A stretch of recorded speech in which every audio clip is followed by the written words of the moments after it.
Hello friends, ನಮಸ್ತೆ. Welcome back to Neelu cooking. Catering ಸ್ಟೈಲ್ನಲ್ಲಿ ಈ ತೊಂಡೆಕಾಯಿ ಫ್ರೈನ ಹೇಗೆ ಮಾಡ್ಕೊಳ್ಳೋದು ಅಂತ ತೋರಿಸ್ಕೊಡ್ತಾ ಇದ್ದೀನಿ. ತುಂಬಾ ಚೆನ್ನಾಗಿರುತ್ತೆ. ತುಂಬ ಕಡಿಮೆ ಸಮಯದಲ್ಲಿ ಗರಿಗರಿಯಾಗಿ ರುಚಿಯಾದ ತೊಂಡೆಕಾಯಿ ಫ್ರೈನ ಮಾಡ್ಕೊಳ್ಬೋದು. ಮತ್ತು ಬನ್ನಿ, ಹಾಗಾದರೆ ಲೇಟ್ ಮಾಡ್ತೀರಾ, ಈ ತೊಂಡೆಕಾಯಿ ಕ್ರಿಸ್ಪಿ ಫ್ರೈನ ಹೇಗೆ ಮಾಡ್ಕೊಳ್ಳೋದು ಅಂತ ನೋಡೋಣ. ಸೊ ಫಸ್ಟಾಗಿ ನಾನಿಲ್ಲಿ ಒಂದು 3/4 kg ಆಗುವಷ್ಟು ತೊಂಡೆಕಾಯಿನ ತೊಗೊಂಡಿದ್ದೀನಿ. ಈ ಥರ ನೋಡಿ, ಒಂದು ತೊಂಡೆಕಾಯಿನ ಒಂದು 8 ಪೀಸಾಗಿ ಕಟ್ ಮಾಡ್ಕೊಳ್ಬೇಕು. ಈ ಥರ ಸಣ್ಣಕ್ಕೆ ಉದ್ದುದ್ದಕ್ಕೆ ಇರಬೇಕು.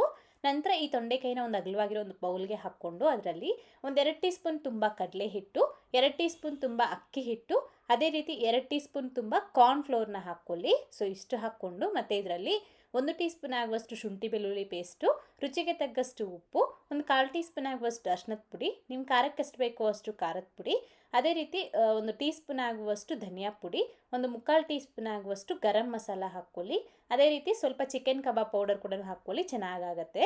ಇದ್ರೆ ಹಾಕೋಬೋದು, ಇಲ್ಲಾಂದರೆ ಸ್ಕಿಪ್ ಮಾಡ್ಬೋದು. ಆ ಫ್ಲೇವರ್ ಟೇಸ್ಟ್ ಅನ್ನೋದು ನಮಗೆ ಕಬಾಬ್ ಥರ ಬರುತ್ತೆ. ಇಷ್ಟೆಲ್ಲ ಹಾಕ್ಕೊಂಡು ಚೆನ್ನಾಗಿ ಫಸ್ಟ್ ಮಿಕ್ಸ್ ಮಾಡ್ಕೊಳ್ಳಿ. ನಿಮ್ಮ ಹತ್ರ ಕಾರ್ನ್ಫ್ಲೋರ್ ಇಲ್ಲ ಅಂದರೆ ನೀವು ಹಾಕ್ತೀರ ಕೂಡ ಮಾಡ್ಕೊಳ್ಬೋದು, ಏನೂ ತೊಂದರೆ ಇಲ್ಲ. ಸೊ ಅಕ್ಕಿ ಹಿಟ್ಟು ಮತ್ತು ಕಡಲೆ ಹಿಟ್ಟು ಹಾಕ್ಕೊಂಡ್ರೆ ಸಾಕಾಗತ್ತೆ. ಈ ಥರ ಎಲ್ಲನೂ ಹಾಕ್ಕೊಂಡು ಸ್ವಲ್ಪ ನೀರನ್ನ ಸೇರಿಸ್ಕೊಂಡು ಈ ಕನ್ಸಿಸ್ಟೆನ್ಸಿಗೆ ನಾವು ಇದನ್ನ ಕಲಿಸ್ಕೊಳ್ಬೇಕಾಗತ್ತೆ. ನೋಡ್ಬೋದು, ಈ ಥರ ನಾವು ಇದನ್ನ ಕಲಿಸ್ಕೊಂಡು ಹೀಗಿದನ್ನ ನಾವು ಫ್ರೈ ಮಾಡ್ಕೊಳ್ಬೇಕಾಗತ್ತೆ. ಎಣ್ಣೆ ಚೆನ್ನಾಗಿ ಕಾಯಿಸ್ಕೊಂಡಿದ್ದ ನಂತರ ಗ್ಯಾಸ್ನ ಹೈ ಫ್ಲೇಮ್ನಲ್ಲೇ ಇಟ್ಕೊಂಡು ಈ ರೀತಿ ಆ ಎಣ್ಣೆಯಲ್ಲಿ ಎಷ್ಟು ಹಿಡಿಸುತ್ತೋ ಅಷ್ಟನ್ನ ಈ ರೀತಿ ತೊಂಡೆಕಾಯಿನ ಹಾಕ್ಕೊಳ್ಬೇಕಾಗತ್ತೆ. ಹಾಕ್ಕೊಂಡು ಹೈ ಫ್ಲೇಮ್ನಲ್ಲೇ ಒಂದು 3-4 ನಿಮಿಷ ಬಿಟ್ಬಿಡಿ. ಸೊ ದಟ್ ನಮಗೆ ಅದು ಸ್ವಲ್ಪ ಕ್ರಿಸ್ಪಿನೆಸ್ ಬರುತ್ತೆ. ಆನಂತರ ನಾವು ಇನ್ನೊಂದು ಕಡೆ ತಿರುಗಿಸ್ಕೊಂಡು ಆ ಕಡೆ ಗರಿ ಆಗೋವರೆಗೂ ಫ್ರೈ ಮಾಡಿ ಎತ್ಕೊಳ್ಬೇಕು. ಹಾಕಿದ ತಕ್ಷಣ ತಿರುಗಿಸ್ಕೊಳ್ಳೋದಕ್ಕೆ ಹೋಗಬೇಡಿ, ಸ್ವಲ್ಪ ಟೈಮ್ ತಗೊಳುತ್ತೆ ಇದು ಫ್ರೈ ಆಗಲಿಕ್ಕೆ. ಹಾಗಾಗಿ ಹೈ ಫ್ಲೇಮ್ನಲ್ಲಿ ನಾವು ಇದನ್ನ ಫ್ರೈ ಮಾಡ್ಕೊಳ್ಬೇಕು. ಈ ಥರ ನೀಟಾಗಿ ಫ್ರೈ ಆಗಿಬಿಟ್ಟು ಎಲ್ಲನೂ ಸಹ ಬಿಟ್ಕೊಳ್ಳುತ್ತೆ ನೀಟಾಗಿ, ಮತ್ತು ಕ್ರಿಸ್ಪಿಯಾಗಿ ಆಗುತ್ತೆ. ಹಾಗೆ ಈ ಬಬಲ್ಸ್ ಅನ್ನೋದು ಕಡಿಮೆ ಕೂಡ ಆಗುತ್ತೆ. ಸೊ ಅಂಥ ಟೈಮ್ನಲ್ಲಿ ಈ ಕ್ರಿಸ್ಪಿಯಾಗಿರೋ ತೊಂಡೆಕಾಯಿನ ನಾವು ಎತ್ಕೊಂಡ್ಬಿಡ್ಬೇಕು. ತುಂಬಾ ಗರಿಗರಿಯಾಗಿ ಆಗುತ್ತೆ. ಈ ರೀತಿ ಎತ್ಕೊಂಡು ಒಂದು ಟಿಶ್ಯೂ ಪೇಪರ್ ಇರೋ ಒಂದು ಪ್ಲೇಟಿಗೆ ಹಾಕ್ಕೊಂಡು ಸೇಮ್ ಇದೇ ವಿಧಾನದಲ್ಲಿ ಎಲ್ಲ ತೊಂಡೆಕಾಯಿನೂ ಸಹ ಫ್ರೈ ಮಾಡಿ ಎತ್ಕೊಳ್ಳಿ. ಎಲ್ಲನೂ ಸಹ ಹೈ ಫ್ಲೇಮ್ನಲ್ಲೇ ಫ್ರೈ ಮಾಡ್ಕೊಳ್ಳಿ, ಚೆನ್ನಾಗಾಗತ್ತೆ. ಈ ತೊಂಡೆಕಾಯಿ ಫ್ರೈ ಮಾಡ್ಕೊಂಡಿದ ನಂತರ ಮತ್ತೆ ಒಂದು ಸ್ವಲ್ಪ ಕಡಲೆ ಬೀಜ ಕೂಡ ಚೆನ್ನಾಗಿ ಗರಿಗರಿಯಾಗೋವರೆಗೂ ಫ್ರೈ ಮಾಡಿ ತಗೊಳ್ಬೇಕು.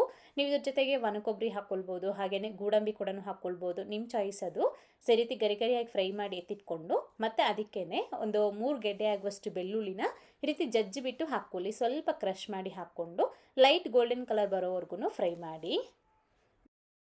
ಈ ಥರ ಫ್ರೈ ಆದಮೇಲೆ ಒಂದು ಹಿಡಿಯಾಗುವಷ್ಟು ಕರಿಬೇವು ಸೊಪ್ಪು ಕೂಡ ಹಾಕ್ಕೊಂಡು ಇದು ಕೂಡ ಚೆನ್ನಾಗಿ ಫ್ರೈ ಮಾಡ್ಕೊಳ್ಳಿ.